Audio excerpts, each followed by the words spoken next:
Hi, I'm Della. Hi, I'm Paula, and Happy New Year! Happy New Year. Hello, I'm Colleen. Happy New Year! Welcome to another episode of The Butterfly Effect. I hope that you are all well, and I hope that you are ready to spend the next hour with us back here and discussing a new topic, one that took us a long time to decide on, didn't it? Yep. We went back and forth. What should we choose? What should we choose? And so, there's a lot of talk. It's a new year. There's a lot of talk about New Year's resolution, for example. And we didn't want to go that route because it didn't really resonate with all of us. So we came up with a topic of our own, which is from forgiveness to freedom. And for me, choosing that topic was really based on my personal experience, because I really believe that in order for us to get free of our past, of what holds us back, a big part of that healing is in forgiveness.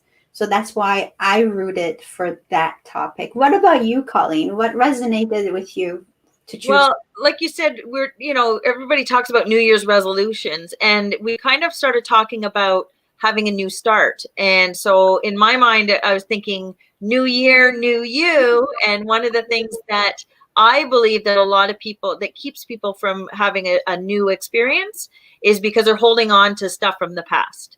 So forgiveness is the first step in moving forward. So that's what it meant for me. How about you, Paula?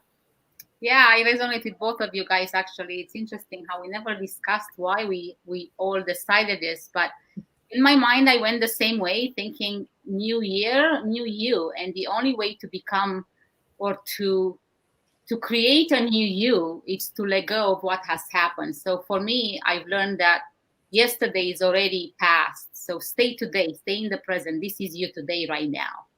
So I thought that's pretty much it. Like, let it go, like Elsa says in her movie. Let it go. Let it go. Yeah. We're not about to sing for I was going to say, you don't want that. So there you have it. From forgiveness to freedom. And so with that, I want to welcome whoever is watching us at this moment. If you've joined us, welcome.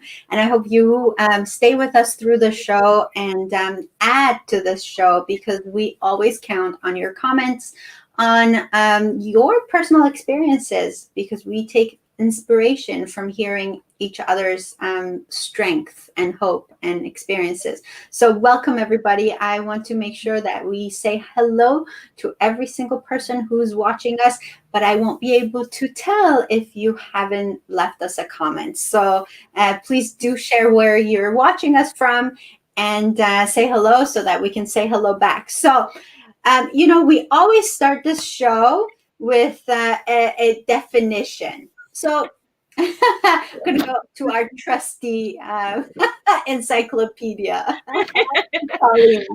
and ask you for a definition given in the dictionary by for forgiveness. Go ahead. Awesome. Thank you. So I kind of looked online and I found a couple different definitions for forgiveness. And the one that I liked the most was from the Greater Good Science Center from their magazine. And the definition for forgiveness from them is a conscious, deliberate decision to release feelings of resentment or vengeance towards a person or group who has harmed you, regardless of whether they deserve your forgiveness. And forgiving does not mean forgetting, nor does it mean condoning or excusing offenses. And I thought that second part was really important.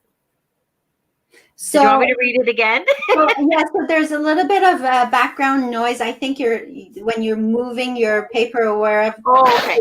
So it's like against the mic. So if you can just remove that. And so repeat that last part again, or the whole thing.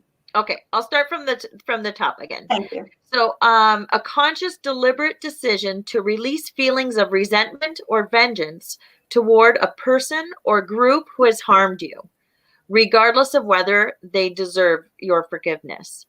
Forgiving does not mean forgetting, nor does it mean condoning or excusing offenses.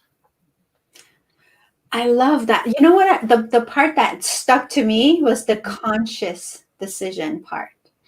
And I think when we started this show, just before we started, I said, "What's your intention from doing this show, ladies?"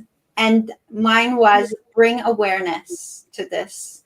Because for me, for the longest time, I didn't know that I needed to forgive. And so when the awareness came is when I discovered how much could be accomplished just by the act of forgiving. So let's start this show. So there are some people that have dropped a line for us. Zaram M, thank you so much. Hello, Farida. Hello, Facebook user with no name. Hello. The person says, "Hi, ladies, XXS." We don't know who you are because it just says Facebook user. Raphael F says, Allison Fernandez. So hello and thank you for watching us. Okay, we're talking on the topic of forgiveness and why do we need to forgive in order to reach freedom. And so let's just dive right in. I'm going to start with you, Colleen. Okay. Yeah. So let's hear why forgiveness to you is so important. For me, I strongly believe that you've probably heard the saying before, where your energy goes, where your thoughts go, the energy goes, or whatever it is. So the more energy that you put towards your anger and resentment, the more you attract more anger and resentment and more of that negative behavior. So if you leave that in the past, you open yourself up to the possibilities of all the positivity. And would it be all right if I shared a quote? Of course, we love quotes. So now we had a discussion before we started, and I'm not sure everywhere I found it, this quote that I use all the time, it was attributed to Buddha, but it might have come from somewhere else. Paula remembered it coming from somewhere else, but so regardless, it's not mine. So, okay. So holding on to anger is like drinking poison and expecting the other person to die. I love that. And I've heard that before. Yeah. Yeah. So if you think about what that means, right? So when you have that bitterness and anger or resentment inside you, who is it really hurting? Is it hurting the other person? Or is it hurting yourself?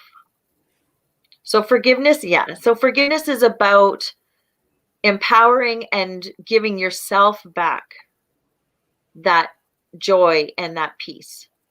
And so forgiveness isn't about the other person. It's all about you. They don't even have to know about it. So I'm just going to take a second here. Facebook user is actually Tracy Kavanaugh. And my sister. So welcome, Tracy. It really does say Facebook user. Your name's not showing up for some reason, but she says, if we forgive others' actions, we can move on freely. There's so much truth to that. Resentment only hurts yourself. And it's so true. Okay, so we've heard from Colleen just a little bit, and we'll come back to you, Colleen. But let's hear from Paula and hear your take on why it's so important to forgive. Oh goodness, where do I start? Okay, I agree with all that Colleen said, but I disagree with one part of it. And where she says that it's all about you. I think we are so interconnected that there is not one thing that we feel or what other people feel that doesn't affect all of us. So from that aspect alone, I think forgiveness ends up being a gift to every single one of us, but ultimately to ourselves to regain that power back that's taken from us by staying in that past. So with that in mind, I remember I used to hold on to the past by thinking over and over in my head if I would have said this, or maybe if I would have done that, or maybe if I wouldn't have reacted this way. And the list goes on with all kinds of negative thoughts, right, about things that have happened.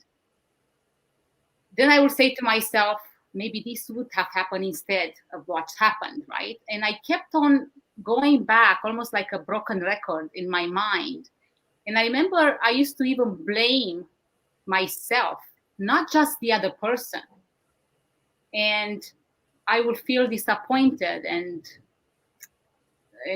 angry, and it was like, then I realized at one point that no matter how much I twist the story, how much I want to stay and find faults either in the other person who has wronged me or in myself, I realized that there is always two sides to every coin. And most often than not, we don't really have a total control of any outcome. We may have the power to influence it here and there, perhaps, but not 100% control of the outcome. So I remember when people would say, just forgive it, let it go, let live. And I remember shrinking inside my body, and feeling like that wound that was raw now was like salted. Like I felt that people put salt on this wound that I had opened. And for me personally, before I understood what the word forgiveness meant, I really had to understand what forgiveness was not. So I realized that in order to forgive, I had to grasp this concept. And I had to realize what you guys just said, actually, that it doesn't mean that you excuse the person from what they did wrong. It doesn't mean that you no longer think that they are responsible for their own part or accountable for their own doings, right? It was more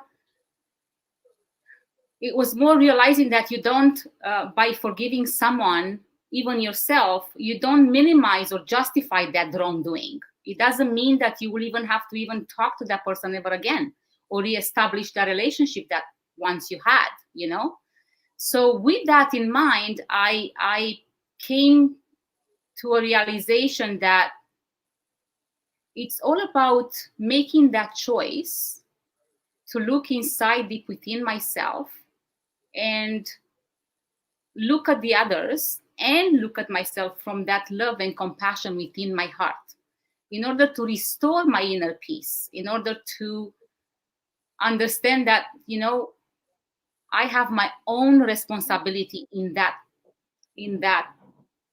whatever it is that contributed to me feeling the way I was feeling. And then you can say, okay, so how can you possibly forgive someone who uses your innocence and your vulnerability and your own kindness against you?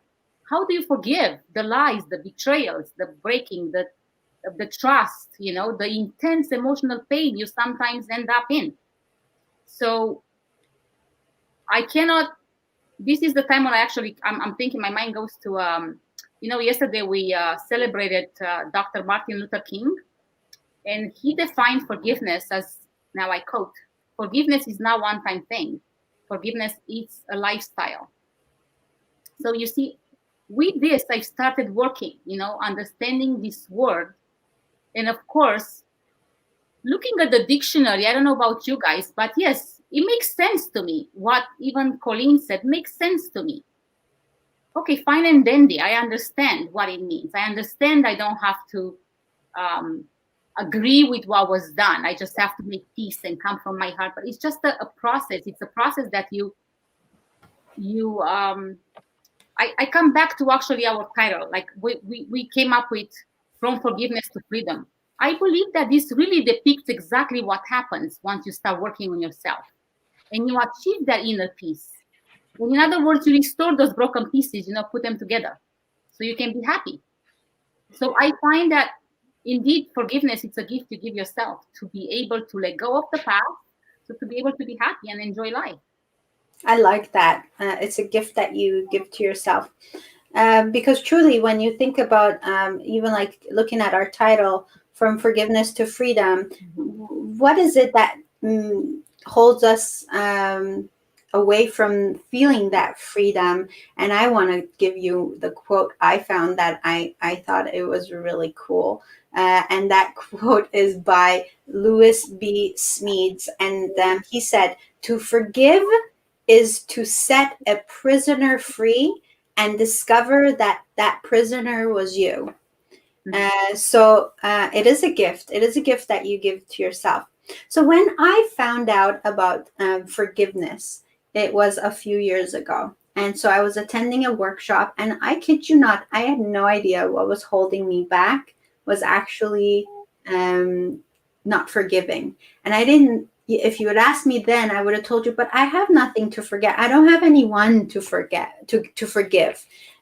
So I took this workshop, and through a process, we were taught to forgive.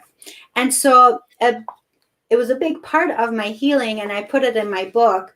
But it was, and I wrote it, and I'm quoting, "A big part of healing from the past was forgiving myself. Number one, for what I had done to me.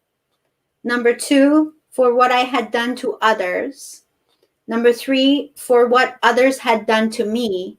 And number four, for what I had allowed others to do to me." And so I want to take your input on that. Is there truth to all those four parts? Have you had this experience that you're not just forgiving one person for what they did to you? There's like all these different aspects that you have to go through, and I want to ask you how you do it, like the process, so that people can actually take something from this today. But before we go there, there's another comment here from our sister. That's she said to you, Paula, that's where let it go is important. If you don't let it go, it will eat you up. It is difficult, but within yourself, you need to set your boundaries to not allow anyone else's actions rule your thoughts and feelings. Thank you, Tracy. Okay, all right. So, Colleen, Yes. when did you decide to go through this forgiveness process for you? Well, it really became part of my day to day. I think I've never been one to really hold grudges, but I also did a program, and I actually became an ambassador of that program. It's called Pure Spiritual Intelligence with James McNeil.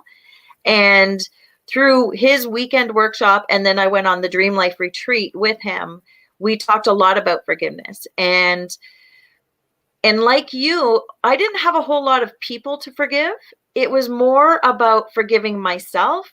And you already mentioned, I mean, you put it so well in your book that it was myself that I needed to forgive. And I think that we hold ourselves back. And part of myself is part of my issue was that there were some things that I thought that I didn't deserve forgiveness for them.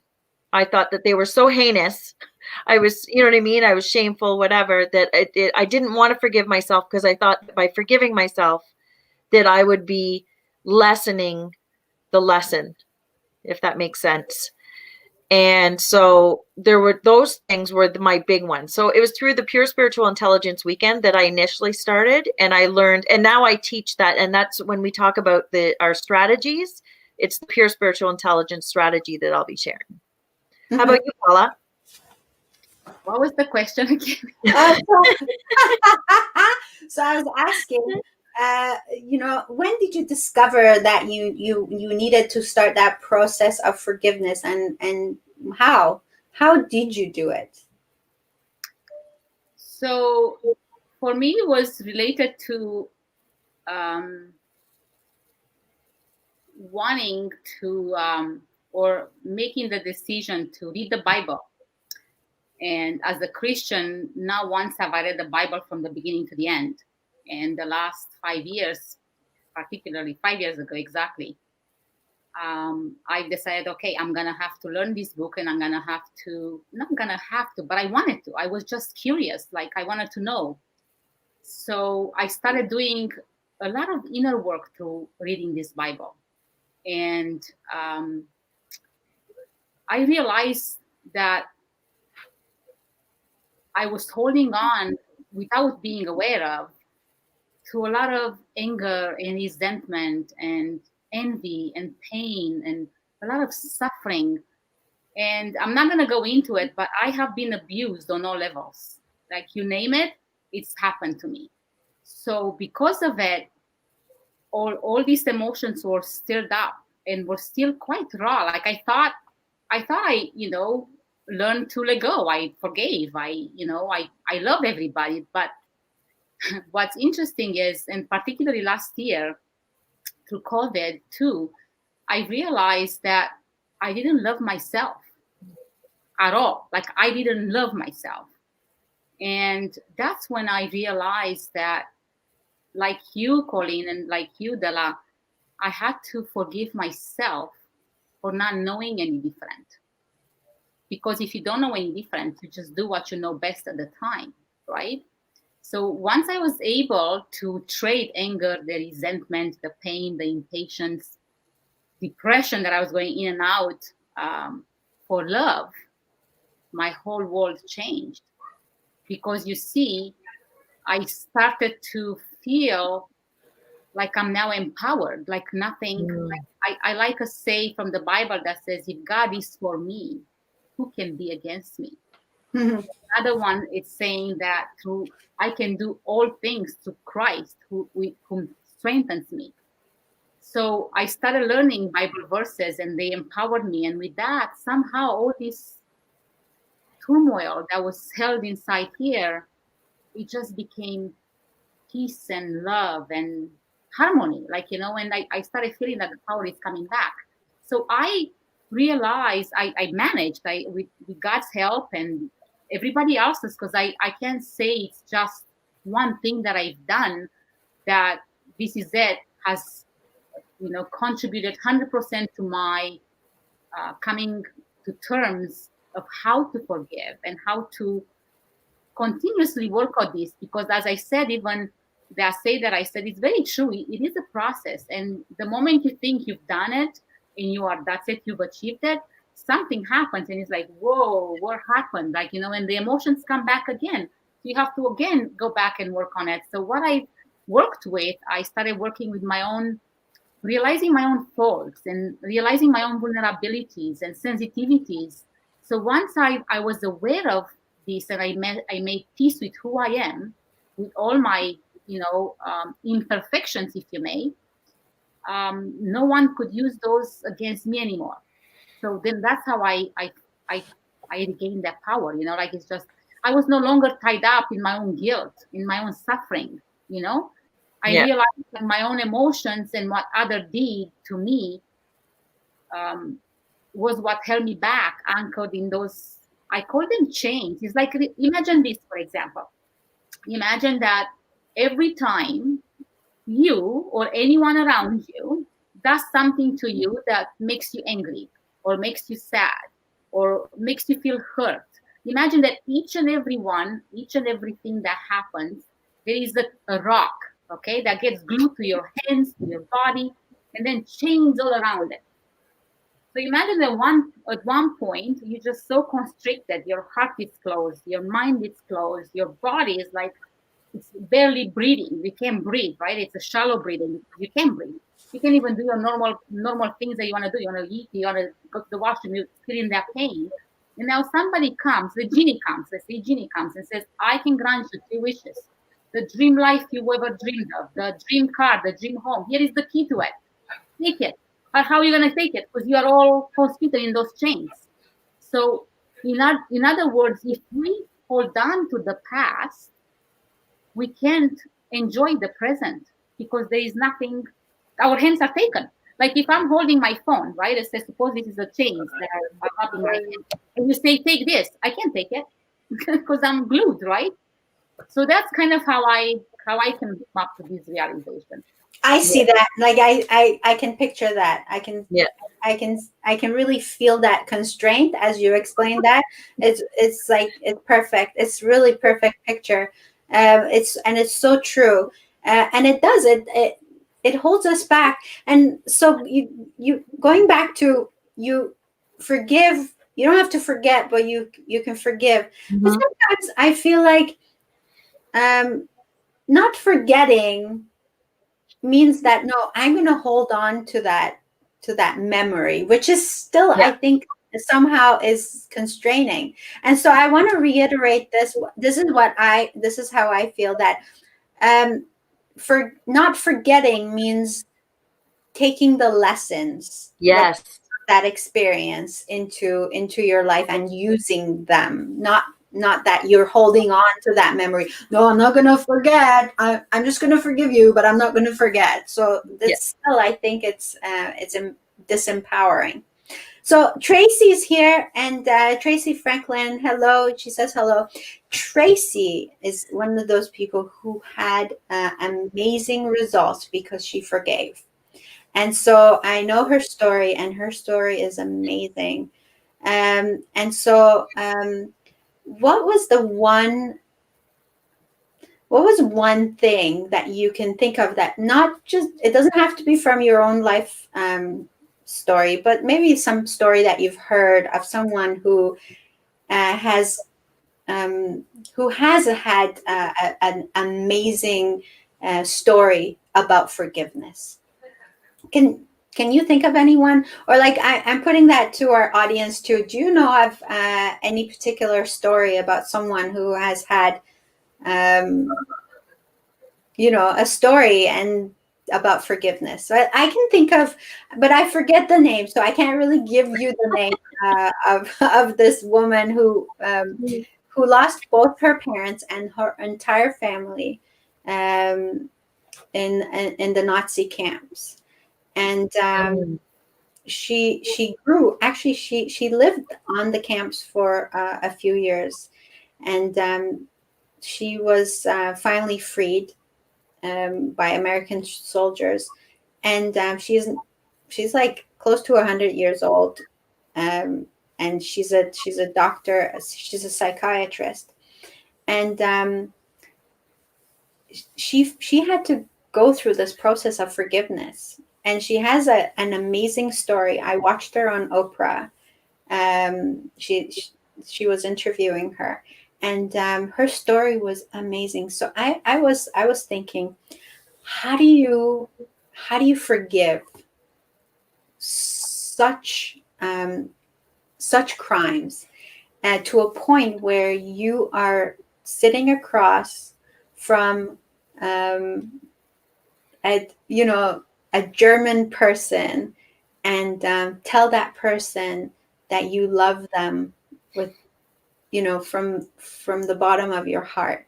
That takes a lot of forgiveness. That's a very powerful story to me, and that it always comes to my mind whenever I think of forgiveness.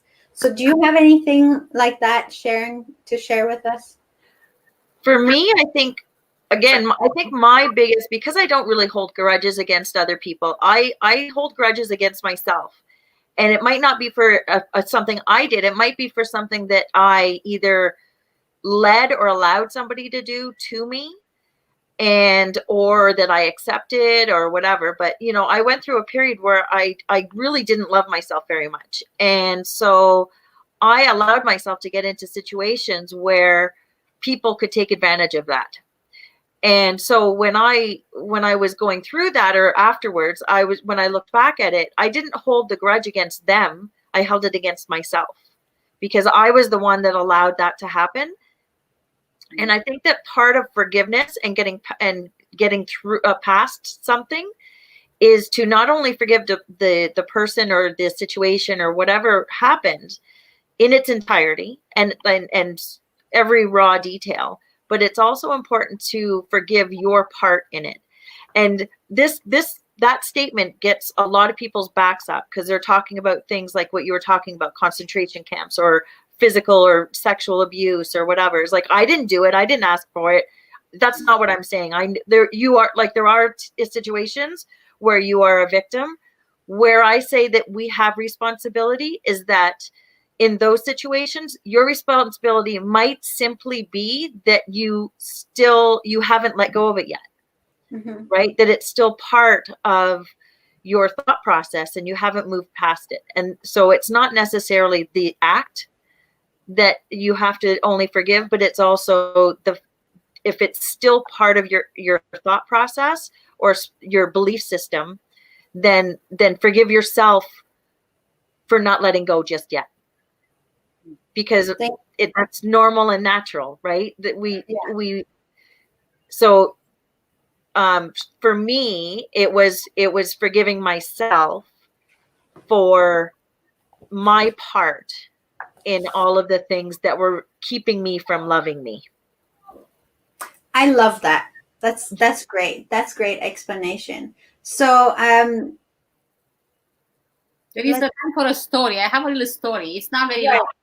So tell me the story, but I do want to say this to the audience. Mm-hmm. What's that one thing that you cannot forgive? Think about that. We're just bringing awareness, right? Mm-hmm. What is that one thing you cannot forgive? Cannot or will not? Well, will not. Have not yet. Have not forgiven. That's a better way of putting it. Thank you. Robert J. Morris joined us. Hello, Robert. Okay, Paula, your story. The one thing that they cannot forgive or something that they cannot forget. Two different things, even though they are interconnected. I think we're confused when we don't know the difference, right? If seriously, like I think we can be confused in that and stay in that predicament if we don't know that we can forgive, if we don't have the how-to, the tools, the awareness. So you had a story, Paula?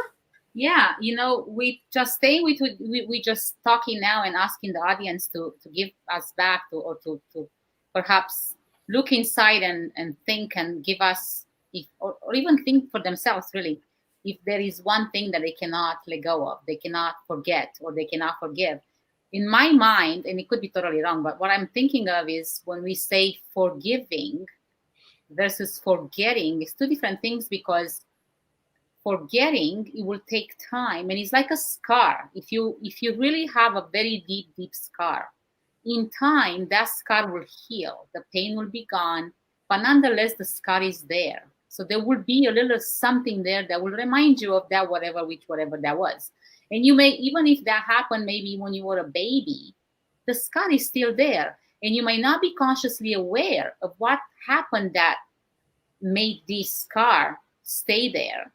It's just the way we wired, it's in ourselves, it's imprinted there. We keep memories of everything that happens we're not aware of, but it's there. Forgiving is very, very different, because it's making a conscious decision. It's that willingness that you have from your own heart, saying, I'm coming from part of my heart where there is love and compassion.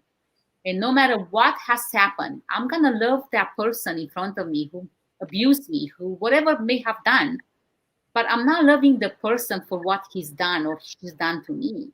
But rather, I'm loving his soul. I'm loving his heart, the part of which he may not even be aware of.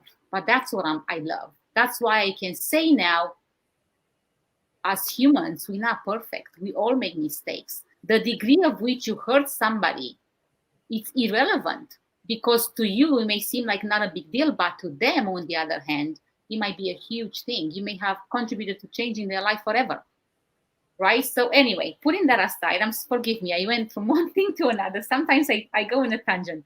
That's okay. You have the gift of the babble.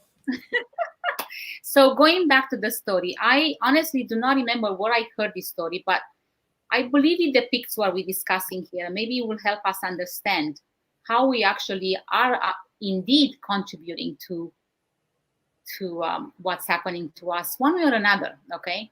So it's a story between an elder, so a native, with his grandson. So there is this little story that he's explaining to his grandson. So he's saying, in life, inside each one of us, throughout the whole entire life, there is a battle going on. And it's like the battle between two wolves. So one wolf is of anger, unhappiness, negativity, resentment, pain. And the other wolf, it's of love, happiness, compassion, gratitude, joy. So the grandson looks at his grandfather and very carefully, one moment, looks, opens up his eyes wide and says, "So I'm quite curious, grandfather, which wolf wins?" So the grandfather looks quietly and kindly smiles and says, "Son, the wolf that you feed the most." To me, it's like an aha moment. Because you see, we do make that choice, aware or unaware. I don't know if you guys agree with, but I do. Like I see that we make choices. And sometimes the choices make us, and that's when we need a coach. That's when we need a specialist to go through with some things to help us realize some things that we don't, so we can get to a point of forgiving. I absolutely agree with that. Like sometimes we can't do things on our own. So can I just maybe talk about one of the exercises that I used to do? Well, yes, you can. And as soon as we come back, I do want to say thank you to our comment, to the people who are leaving us comments. Robert says, "If God can forgive me for all my sins, then I can forgive everyone for their ignorance. I just don't let it bother me and move on." Amen.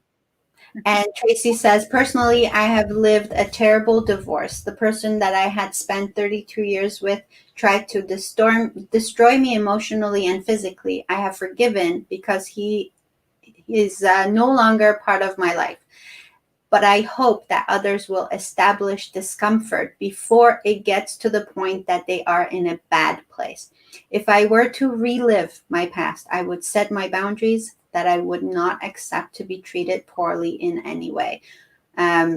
That's taking responsibility for the part you played in this situation. Totally admirable.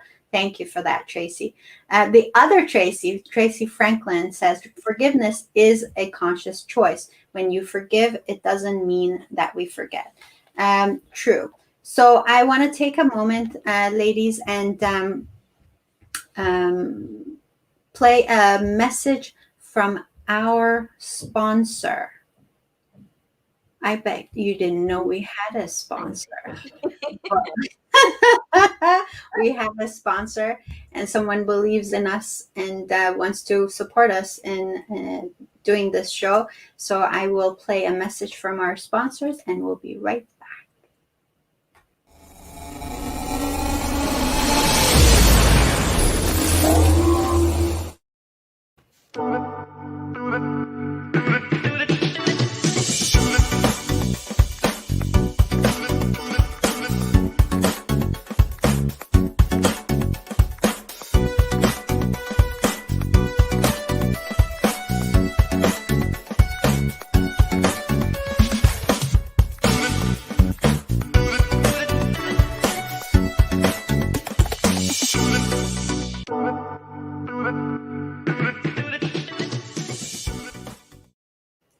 And we're back. We're talking about from forgiveness to freedom.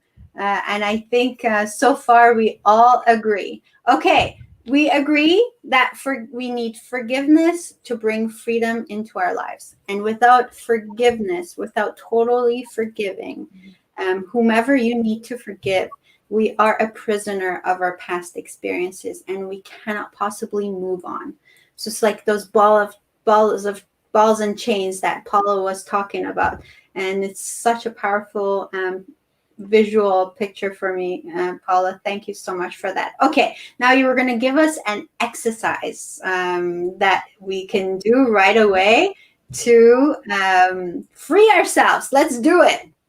So this is an exercise I've learned, again, because I've read so many books and I've listened to so many people. I don't remember which and how, and I am sorry for that, but I give thanks for the person who came up with it, even though I don't remember their name. Sort of like the way we talked about certain quotes that we remember, but we don't remember who came up with them or who invented them.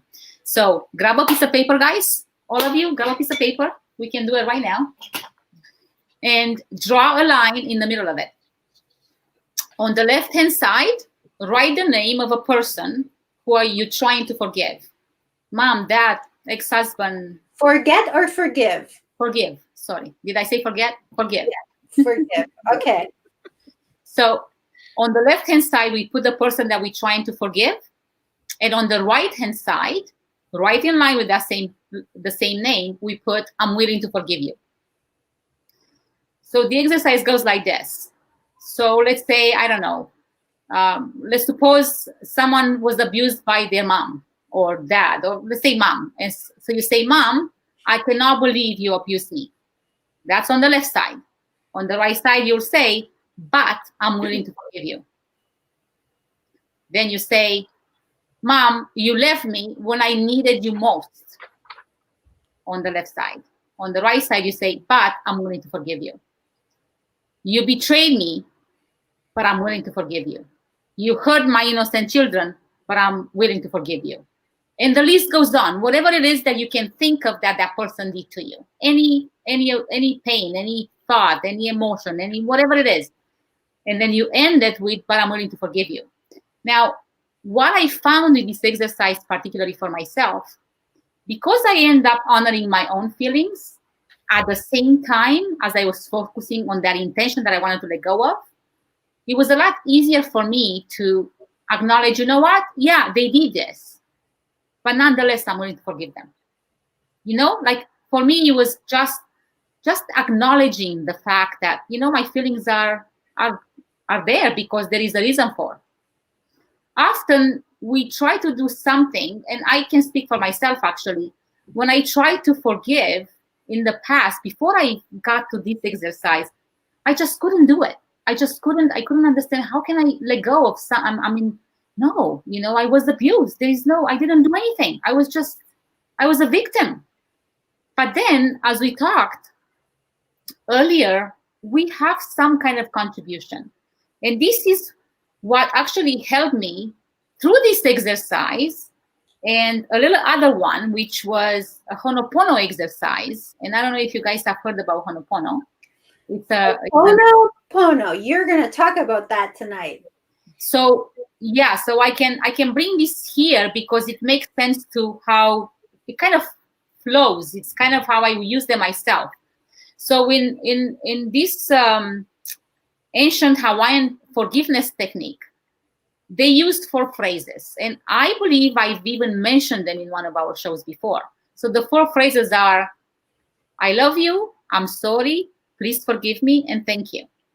I do not think that they come in the same order as I say that right now, but I created them in this order for a reason. So I put I love you first. I think they come up with please forgive me first. And to me, it just didn't resonate with me. To me, it's just I have to come up from I love you first. So now why we say I love you is because you actually love, as I said earlier, the divine in them, their soul. You don't love them with all their wrongdoings. You know what I mean? You love them from the inside because you see the divine in them. So you respect them for that divinity within them. And you also say I love you because you see that there is a problem, but you are now aware and you are grateful for the lesson within that problem. So you say I love you, and I also love myself unconditionally, with all the weaknesses, with all the faults. So then it's easier to say I love you when you think of it this way. At least for me it was. Then you say, now I'm sorry. And you come also from your heart saying I'm sorry. Now why are you sorry is because you you apologize because you perceived that this pain somehow connected you to your feelings of distress. And you ended up judging, you ended up criticizing, be that with your mind, with your emotions, with your doings, with your even energy, even the energy level within your body starts penetrating everybody and everything simply because you think of it. So that's why you say you're sorry. Okay? So then you say, please forgive me. Now, why do you say, please forgive me? Unless you understand what that comes from. It's like, okay, I'm just, using words that don't mean a thing to me. Now you see, you say, please forgive me because you realize that you have had a contribution, either consciously or unconsciously, for this disturbance that was created in the course of this turmoil that happened between the two forces, right? So you forgive yourself for contributing, for not being able to sit back and not judge and not criticize. And you forgive them because you believe that if they were to really be who they are at their core level, they would have never hurt you the way they did. So there is this divine connectedness between all of us and everything that is, that sometimes we forget, we're not aware of, because we are so obsessed with ourselves, with our needs, with our pain, with our distress, that we forget that we are one. And then you say thank you, because you say, the truth is, I say thank you because now I finally understand that a miracle is on its way. I thank God for the transformation of my own request. Because in order to grow, in order to transform, I myself found that we must suffer. Otherwise, ego takes over. And we no longer come from a place of love. So I love you. I'm sorry. Please forgive me. Thank you. Yes. Those are good. And so I want to ask you, do you have to say these to the person, to a particular person, or you can say them to yourself? Both. So what I found in throughout different books I've read, one of which is actually called At Zero. You're welcome to look it up. So it says this, like you can take, let's say, a person you can't forgive. So even if you don't even know all the details and you're not aware of all the things I just said, suppose you just know this person did this to me and I can't forgive, but I want to come from a place of love, so I'm going to just say it. I'm not even going to feel it yet because I have no clue what the heck that is. So you say, let's say John, and you say, John, I love you. I'm sorry. Please forgive me. Thank you. And you say that quite a few times. So you keep on saying, John, please, I love you. I'm sorry. Please forgive me. Thank you. And there is such an amazing shift that happens that I can't really put my finger on it, guys. But it transforms you like magic. And what it's interesting is that on the other end, through your transformation, through this energy you create of love and compassion and understanding, it really transforms the other person. I've experienced that with a family member. And I'm not going to say it who he is, but I'm going to say that I started doing this exercise about 5 years ago. And it was just before I was going to meet this person. Okay, I'm going to say it. It was my brother. And my brother throughout my life has looked at me as being the youngest, being stupid, not having a say, and I might as well shut up because I don't know what I'm talking about. So even though I've grown and I'm a mother and I'm an adult and I'm no longer that little kid that, doesn't know anything, throughout his life, and I think to this moment, he still somehow believes that I'm still that stupid little girl for some reason. So it was very hard for me. Like, it was very painful because he didn't come forward to say it, but he would act and treat me like that, in front of other people, in front of family members, in front of everybody, children, you name it. So I said to myself, since I've learned this exercise, I'm going to use it before I went back to Romania. Now I'm Romanian. And I tell you, I used it for a few months before I went there. A huge thing happened. I went there and he was a completely different person. Now you can say, well, change yourself and the people around you change. True indeed, but was a lot more than that. Like, he came out of his way to be nicer. He was like, I was like in awe. I'm like, okay, thank you, God.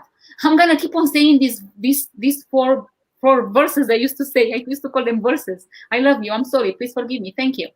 And what I realized also, Bella, is that if I felt upset, angry, mad, for no reason, or sad, right? I would just say this over and over. At first, it was so hard because I'm like, how do you say I love you when you are so angry? You feel like, you're going to break something or punch something or whatever.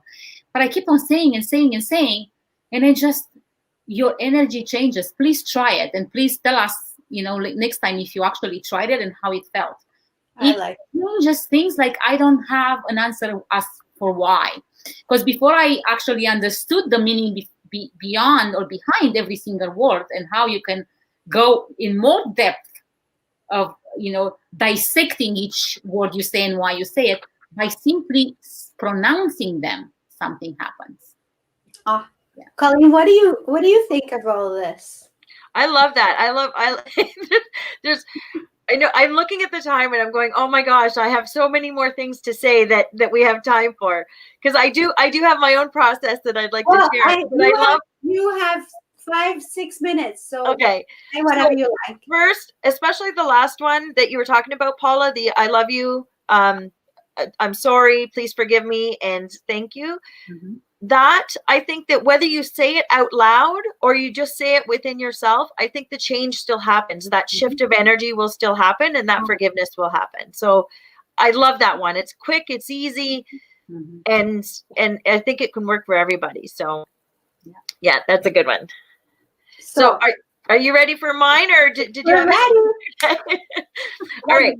So mine is very similar to your list, Paula, where you have the two sides, the left and the right, except mine is a forgiveness letter.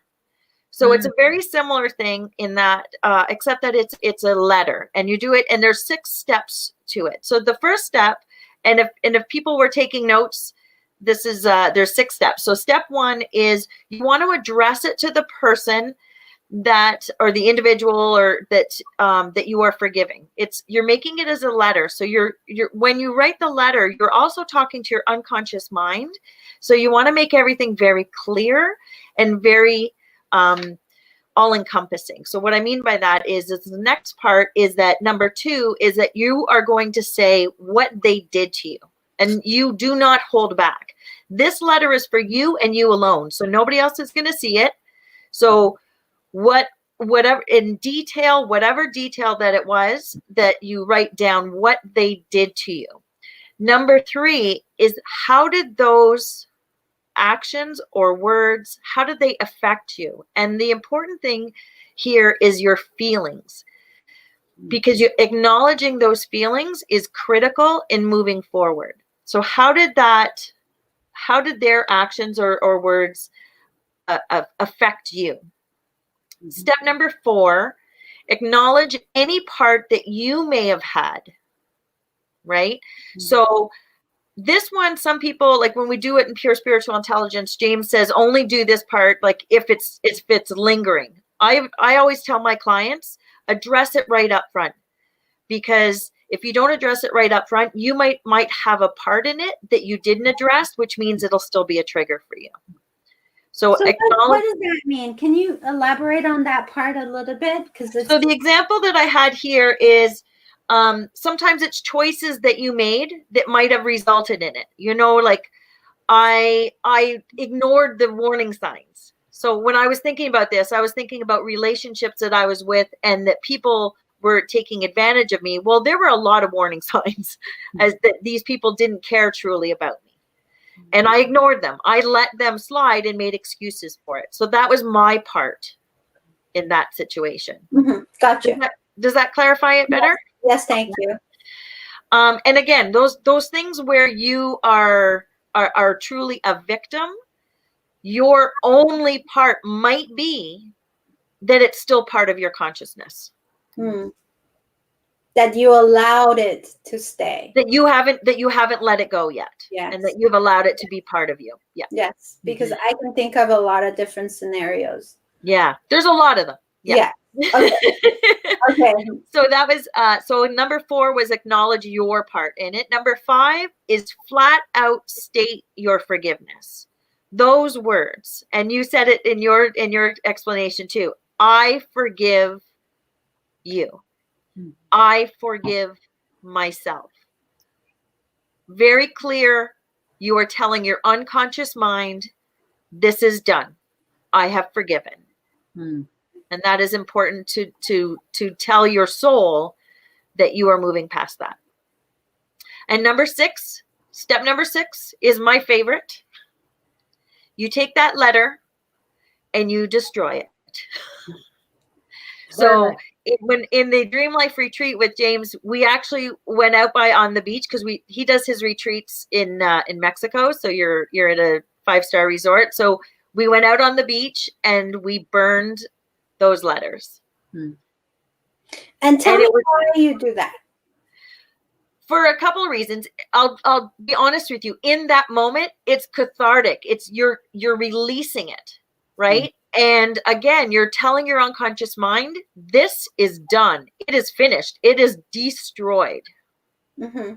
So you are putting an end to that anger, to that, and you are releasing that resentment, releasing all that everything that was holding on to you.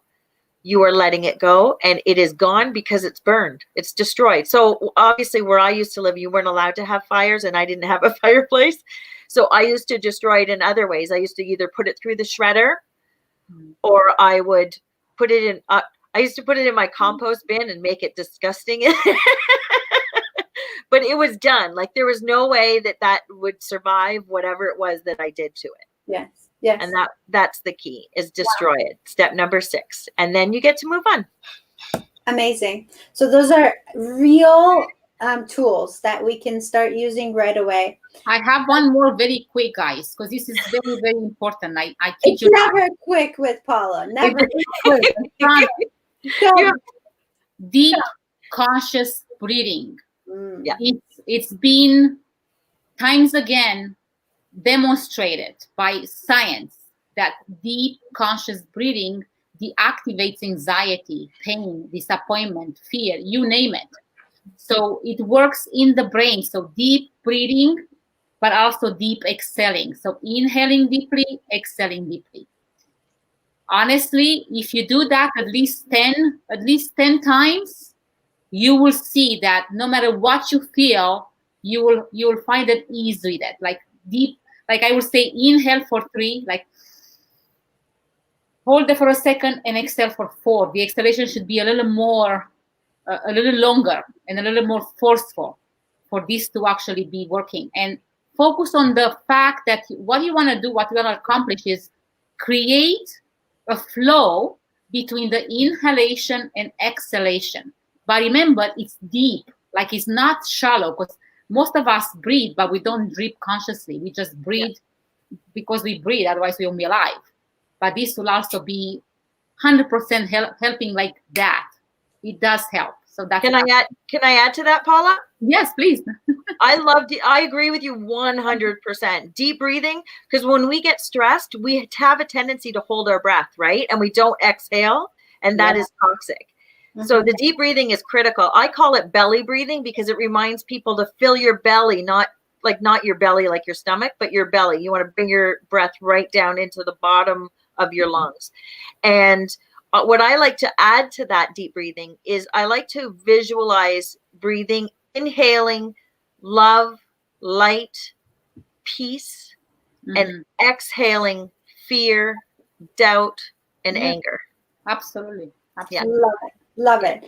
And so everybody knows the benefits from deep breathing, but also I think, in the midst of a moment of when we go back to those thoughts of anger and frustration, just by breathing deep, we come back to the present moment, and that, very important. That's really important. So I'm just going to read the few last comments here. that were left by Sister Tracy. That's it. That's a name that stuck. Sincerity, sincerity within I'm sorry, I love you, is very important. I've heard those words, but they weren't sincere. You need to see the difference when you said them. So for sure, sincerity. Thank you for that. Within you, within you, if you feel it, is awesome. She said, but should you put blame on yourself?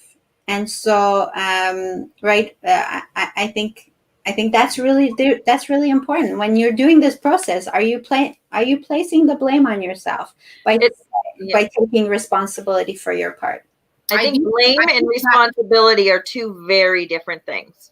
Mm-hmm. Blame is an egoic thing. Being right or wrong is absolutely irrelevant. Okay. Right? Like everybody's perspective, from their perspective, they're right and you're wrong. Yeah. So who's got the real perspective? So it's irrelevant. It really is, because everybody has their own opinion, and putting blame on something is an egoic thing, and it doesn't serve anybody. Taking responsibility is acknowledging what you are in control of. That's all it is. I like that very much. Okay, and also she says, "You ladies are awesome." Just so that you know, she's pretty awesome too. I'm just saying. Yes, you are awesome. Conscious deep breathing is perfect. Inhale 7 seconds, hold 3, and exhale 8 seconds. So there are so many different ways of doing this, but I think anything that brings consciousness to that deep breathing works, right? And so Lizzie T from the Lizzie T show she's also here, and she says, happy to be here. Amazing ladies. Thank you so much. We're out of time. And so our next show is on Thursday, February 18th at 9 p.m., where we'll be joining you again for another topic to discuss. In the meantime, if there's anything that you want to hear us talk about, let us know. Leave a comment, and we'll be very happy to research that and come back. Perhaps the responsibility. Wink, wink. I keep on hearing that word tonight. That was a great show. She says, thank you, all of you. You were all amazing. Thank you so much. And I want to thank all our viewers who left us comments and engaged with us. You make it fun. You do. And the two of you amazing women, I love you so much. And I want to thank you so much from the bottom of my heart for everything you do for life, for humanity, and just to give us your time and being here so generously, giving us your experience and the tools and your knowledge. You're amazing. Thank you so much. Yes, so this is the butterfly effect, bringing you love, hope, and compassion. Till next time. Love you guys. Bye. Thank you for being here. Thank you so much. Everybody. See you soon. I miss you, girls. See you soon.